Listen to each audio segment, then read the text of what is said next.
Hi, Mama Toodles. Hey, Toodles. Tuesday, and we're doing the greatest you. Well, I can say that this is how much we have left to read in this book. When I'm done with this book, I have some other books. I'm going to start doing something different and read. So we're starting here with the 3 steps of forgiveness going into this book. And in case y'all wonder, yes, I do like my job a little bit, poquito, not a lot, but it's okay. At least I get home by 1 o'clock every day, which is good. Sometimes I may not get home till 4. It depends on how much rooms I have. I know real forgiveness isn't as simple as saying, okay, I forgive you, right? Definitely not. That kind of forgiveness, that has a strong and lasting effect on your life. It takes a quite a bit more than that. And the first step you need to take to get yourself ready for forgiveness is to soften your heart and get into a bitter mind state. If you've been carrying around a lot of anger and resentment, even if it's just towards one person, this has been having an effect on your heart and mind. Possibly without realizing it, you became less willingness to forgive your heart to others, and maybe you become more pragmatic about your life and the world around you. You're not going to be able to truly forgive while you're in that condition, but getting out of that place when you're in is no easy task. Fortunately, we've been working together on this sort of thing for a while, so you have some tools available. Remember when we talked about owning your darkest moments in chapter 3? You might want to go back to that section now to run through the exercise again, really now. So you're understanding that your pain has a purpose, which we also talked about in chapter 3. You might also want to think again about how much your future matters to you, which we talked about in chapter 4. These are the kinds of experiences that can help you find your mind state and put you in a place your heart is open to forgiveness. The next step is to ask yourself, do I want this grudge to control the rest of my life? As we talked about earlier, when you hold on to your anger and resentment, you're letting someone who does not love you have a serious amount of control over you. It's affecting how you relate to your family. It's affecting how you relate to your friends. It even may be preventing you from falling in love or getting ahead in your job.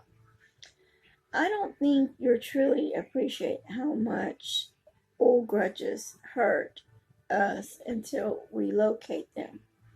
You can see and direct constructions between what happened to you when you were hurt and what happens to you since. Are you less enthusiastic or optimistic, less loving, less testing? All because of this? This crazy amount of controls that you're giving over to someone who probably isn't even in your life anymore. That's tough, but at least you're aware of it now. So then the question becomes whether or not you're okay with counting to give away this kind of control. Since you've gotten this far in this progress, I guess your answer is no. I don't hold grudges. I'm not holding a grudge on anything. It's just that I did get mad at my husband for him making me go get a job. I was upset and mad because I love making my videos and laying in bed watching TV. But since I'm out and I've been going to work and I've been doing different things, I'm like, I love McDonald's. So I have money and I can go to McDonald's anytime I want because my job is right next door to McDonald's, which is awesome.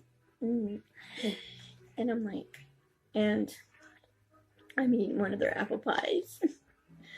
Like, I get paid today. It's like, I tell myself, "Ooh, I get paid Monday." Yes. And I start making a list of things that, needs to get paid, bills that need to get paid, and what I can buy, and things like that. And it's pretty good. So, you figure things out. Once you start working, you realize you're getting a paycheck. You realize what you can do with that money. Great. So now you have your head and heart in the right place, and you resolve to let this old grudge control you any longer. Now, all you have to do is commit. Now, I know I don't want drugs in my house. I don't want alcohol in my house. I don't drink. I don't do drugs. I don't even smoke cigarettes. I don't mind cigarettes being in the house because my husband smokes. And my stepdaughter smokes, which doesn't bother me. But bringing alcohol and drugs in my house does bother me because I've had a bad experience with alcohol. And it's not with me, but it was with my ex-husband. I had a bad experience with alcohol, and I'm not going to get too much into that, but I don't like the alcohol in the house. I don't like drunks. Let's put it to you that way. There are a number of ways you can go without this one.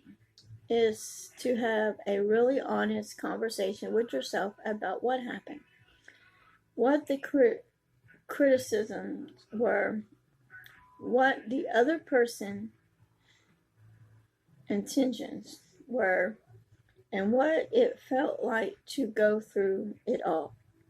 Of course, there's a pretty good chance that the first thing that's going to happen when you have this conversation with yourself is that you're going to get angry all over again, which might feel a little complacent.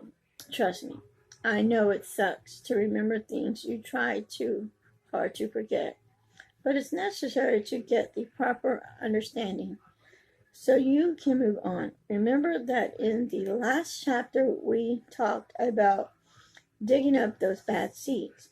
This is a step of making sure those seeds no longer grow anything in your life.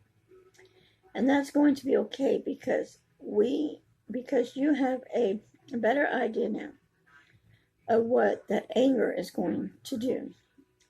And as you continue to talk this out with yourself, now that you're prepared yourself for dealing with it, you're probably going to find that you are ready at last to let it go. Allow yourself to face it. Allow yourself to feel again, even if that really hurts. And then acknowledge that this has been taking away too much space in your life for way too long, and that it's time to see it as an unfortunate part of your past that will no longer have any influence on your future. When I was married to my first husband, it didn't take me a while to go find somebody else. I knew I needed somebody in my life to help take care of me because I didn't think I could take care of myself. And I really didn't.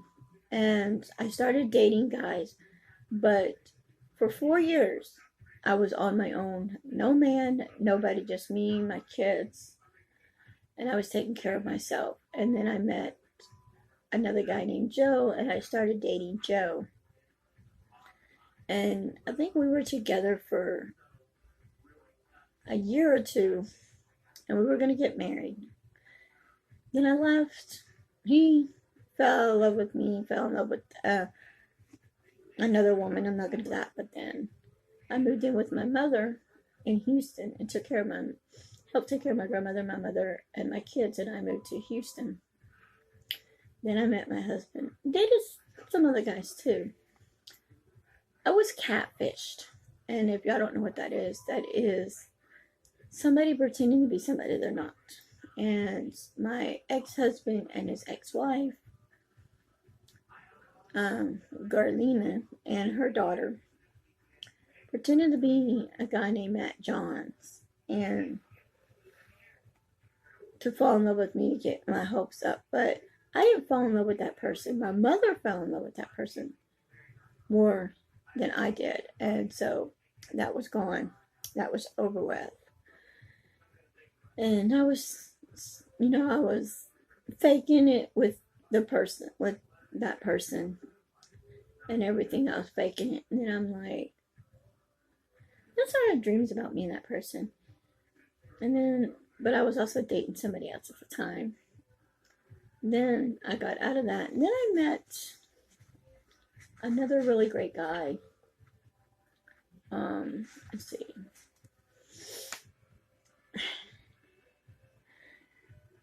And he was good. His name was Doug. And I wasn't high class. And I know a lot of y'all, you got your high class, your middle class, your low class. And I'm middle class. I'm not high class. I was middle class. And I still consider myself middle class now. I mean, I'm living large. I have a house, a roof over my head. I've got food to feed me every day. I have things I need, I want. I don't get everything I want. I can't go out every day and buy makeup every day. Yeah, I got a job now, but I'm not going to take my paycheck every week and go buy high-end makeup and high-end stuff. And I got other things, other things I need to take care of as well. So for that, we'll get into a little bit. But after that, then I met my husband now, and I'm happy. So that's for that. And I feel some grudges against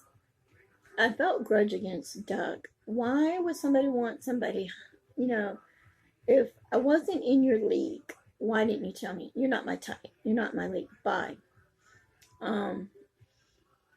If you thought I was ugly while we were dating, why didn't you say something? And if you were going to cheat on me with another woman, you can tell me. I'm not in love with you no more. I'm in love with this girl. Let me know. Don't sit there and break my heart.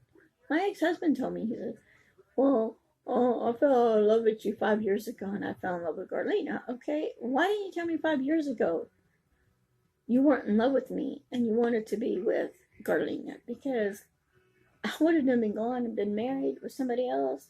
Probably not the guy I have now, but everything probably would have been better or worse, or who knows. But anyway, I'm happy. So if you're someone who prays, this is a great thing to pray about. If you found prayer should be extremely helpful to me, and it's often the last step I need to take to get past an old hurt. Another way to achieve forgiveness is to share everything that happened with a good friend or family member. Sometimes explaining your feelings to other person changes the power of those feelings. Maybe the person you're sharing this with knows this part of your story already, or about these feelings about loud often burns their effects. And talking about the situation with someone else can often give you new perspective. Even if the person you're telling it to does not more than listen, often things sound different to you when you say them out loud, and you really bear them for the first time.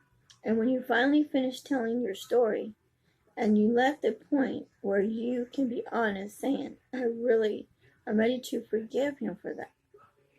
This is going to feel like a really breakthrough for you.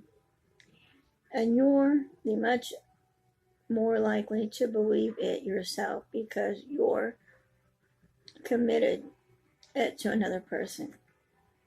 Then there's another option. Remember when I said that forgiveness doesn't require you to let go of other persons knowing that you're forgiving her?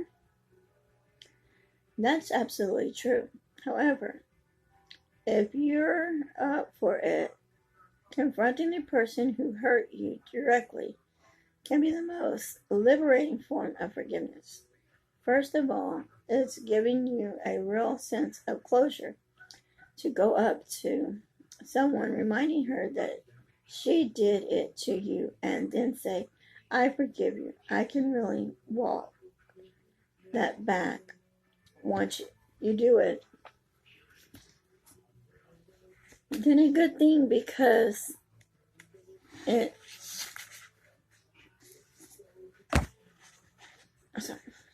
centrally, when you confront the person directly, you also forgive the change and dramatic of what happens between you.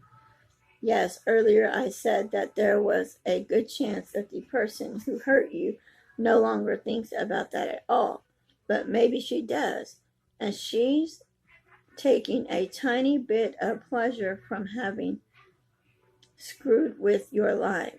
If you let that person know that it's all because you probably going to ruin her day and you can't get a little extra satisfaction from that. And on the more positive side, if she goes to realize that she's done to you and actually feels kind of guilty about it, telling her that you forgive her may actually inspire her to do the extra work necessary to be a better person in the future. For instance, like the girls that picked on me in junior high and the people that picked on me in elementary school, I forgive them. I mean, I do forgive them. I mean, they had nothing better to do with their life. They were the ones that were being stupid. It wasn't me, it was them. And for all you guys out there that used to go around and say I was ugly back in elementary and junior high and high school, I forgive you too. Because I look at myself today and I know I'm gorgeous, I'm beautiful, I'm happy, I'm in love, I'm married, and I have 2 children. And I'm happy with that. So to all you people out there that has put me down, I have one thing to say. You did not win. I won. Because I'm the better person. I won. And if you feel like that as well, if you have people that has hurt you and put you down, look at it this way. They didn't win. You won. They only win if you let them win. If you let them control your life and put you down and say things, they won. But if you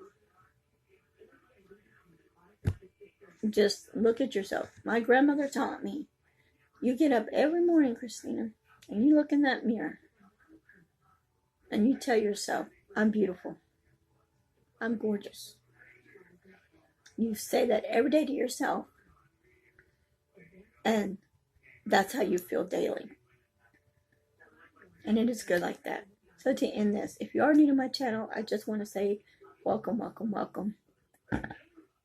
Until next time, I love you guys and hope you have a wonderful, blessed Tuesday. Don't forget to like, comment, and subscribe. Hit that notification bell if you want to be uploaded in any other videos. And I just want to say I love all of y'all. And yes, I have made funny jokes about some of y'all on YouTube, but it's the way y'all, the facial expressions and things that I do in the videos just makes me laugh, and I love it. I love watching all you videos. If you are subscribed to my channel, I love you guys. I love all of you. So until next time, guys, bye. Peace in the Middle East.